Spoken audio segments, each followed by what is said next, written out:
Am Ende sieht es so aus, als hätte man wirklich dann einen komplett quaderförmigen Griff. Das soll es natürlich nicht sein. Deswegen, wenn jetzt die Grifftiefe passt und die Griffbreite passt, jetzt gehen wir da dran, hier irgendwelche Kanten zu runden. Und auch das passiert Schritt für Schritt.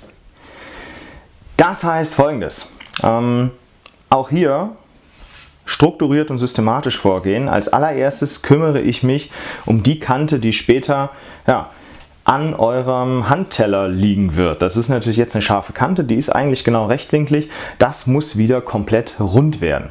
Das heißt, jetzt hier am Bogenbauch, die Seite des Griffes, da werde ich jetzt darum kämpfen, dass die entsprechenden Kanten verschwinden, das Ganze wieder eine schöne, einfach gleichmäßig runde Form bekommen. Man könnte sagen, ich versuche hier die obere Hälfte eines ganz normalen gefrästen Rundstabes zu erreichen.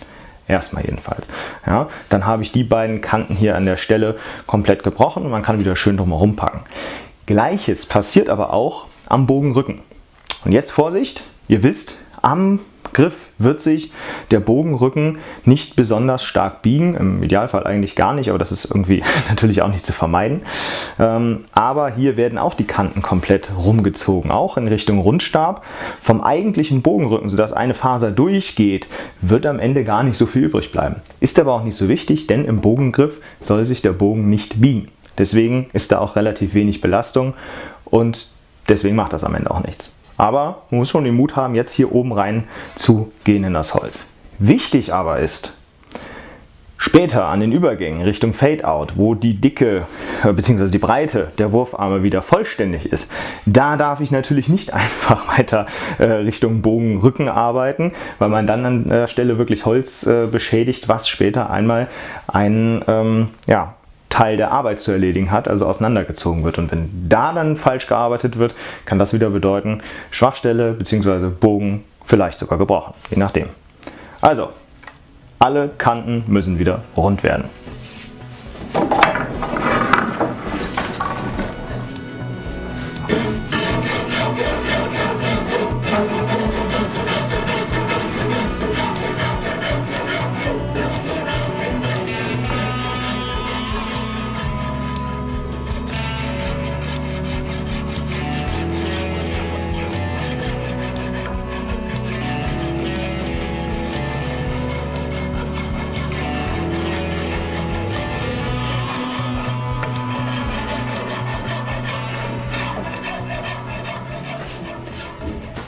Wie ihr gesehen habt, ich bin auch wirklich bis hier in diesen Übergangsbereich reingegangen, sodass sich jetzt hier folgende Form entwickelt als Kante. Ich zeichne sie einmal nach, weil man sie ansonsten vielleicht nicht ganz so gut sieht.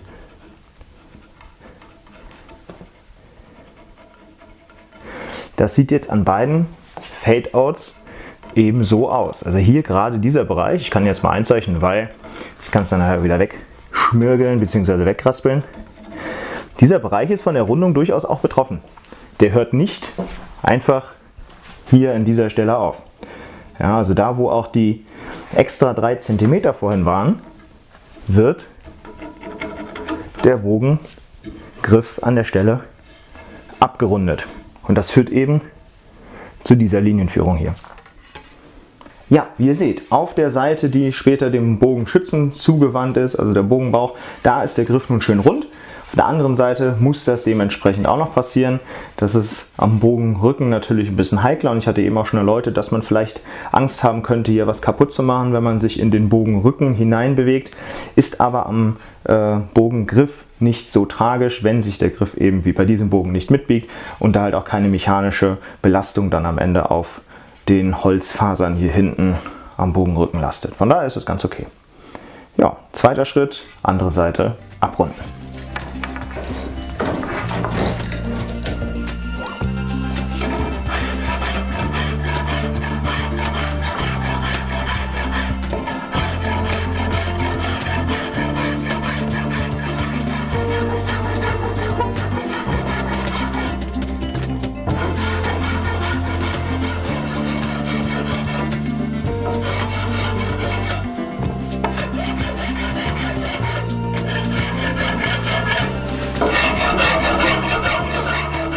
Ja, hier an dieser Stelle seht ihr übrigens wunderschön, wie viel da jetzt tatsächlich im Griff noch vorhanden ist an Original Bogenrücken. Ja, das ist das, was hier noch leicht dunkelgelb ist. Ich mache das mal auf der anderen Seite auch noch mit dem Daumennagel. So seht ihr es. Das ist jetzt noch übrig vom Original Bogenrücken. Können wir auch mal gucken. Schiebelehrer habe ich ja immer zur Hand. Wie viel ist denn das noch? Ja, 1,2 cm sind das noch. Ja. Nicht schlimm, hier arbeitet nichts. Von daher könnte man auch sagen, man macht es ganz weg. Ich finde es aber stilistisch ganz schön, wenn der einmal komplett hier durchgeht. Von daher lasse ich das so. Gut, man kann wunderschön drumherum greifen. Hey, Ziel erreicht. Ja, also für mich passt der jetzt wunderbar. Ihr seht auch, so sieht er jetzt zurzeit aus. Von der Seitansicht. An dieser Stelle möchte ich euch zwei Wege eröffnen und ihr könnt selber entscheiden, was ihr jetzt macht. Entweder, ich mache gleich nochmal eine Grafik dazu, aber ich zeige es euch jetzt nochmal. Entweder ihr belasst den Bogen nun so, den Bogengriff, und sagt, okay, das ist ganz schön, dass ich das hier so kantig einschneide. Das heißt, genau an dieser Stelle und an dieser Stelle beginnt das Fade-Out und es beginnt auch komplett aus dieser Geraden hier heraus. Zack, einmal nach unten, zack, einmal nach unten. Oder ihr nehmt den Weg 2, ihr rundet diese Kante hier nach oben auch noch ab. Ja, das ist durchaus ein Weg. Also Weg 1 ist, ihr lasst es genauso wie es jetzt hier ist. Kann man machen, gar kein Problem. Oder, und das werde ich jetzt gleich machen, das ist mein Weg, den Weg 2, den ich euch eröffnen möchte, ihr rundet das hier auch noch mit ab. Ja, könnt ihr euch selber für entscheiden. Generell ist ja jeder in der Griffgestaltung komplett frei, hatte ich ja gesagt. Bei dem Bogen schlicht und einfach und ich entscheide mich dafür, diese Kanten auch noch abzurunden.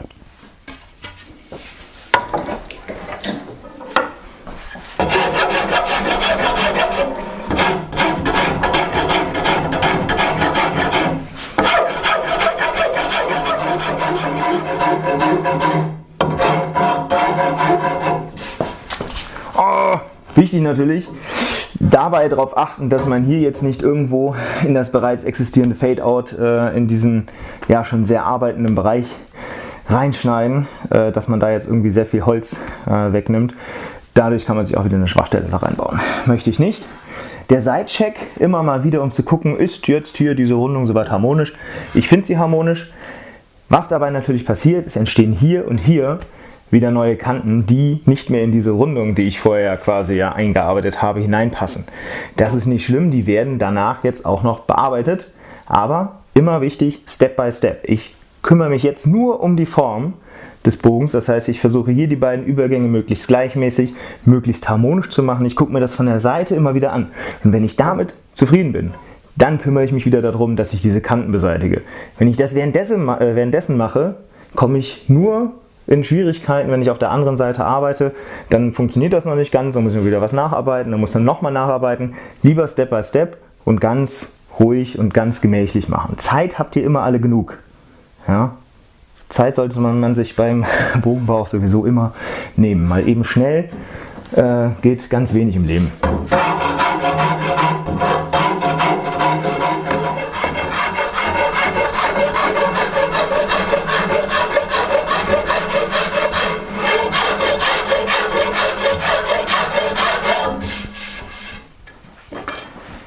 Ja, hier habe ich sie wieder, meine zwei Kanten.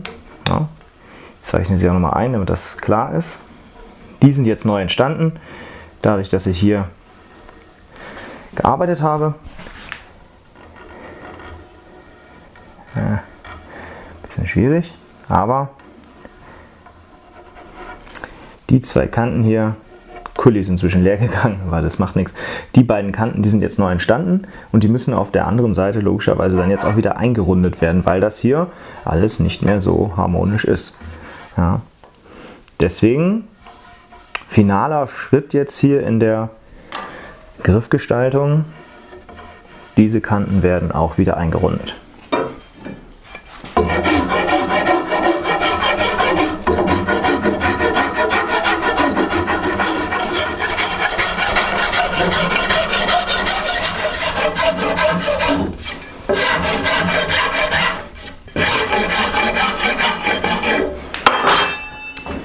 Optimal. Ihr seht, Auf der Bauchseite des Bogens haben wir eine schöne geschwungene Rundung. Der Griff ist insgesamt sehr viel schmaler geworden.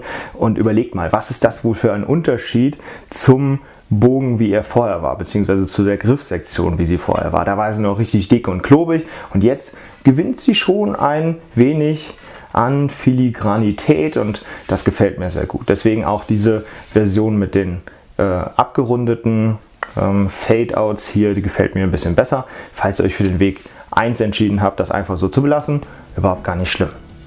Ich möchte mich bei euch fürs Zuschauen bedanken und sage Tschüss und bis zum nächsten Mal, wenn es dann weitergeht mit was ganz Essentiellem, nämlich den Bogenlocken. Da kümmern wir uns nämlich das nächste Mal drum. Bis dann, ciao!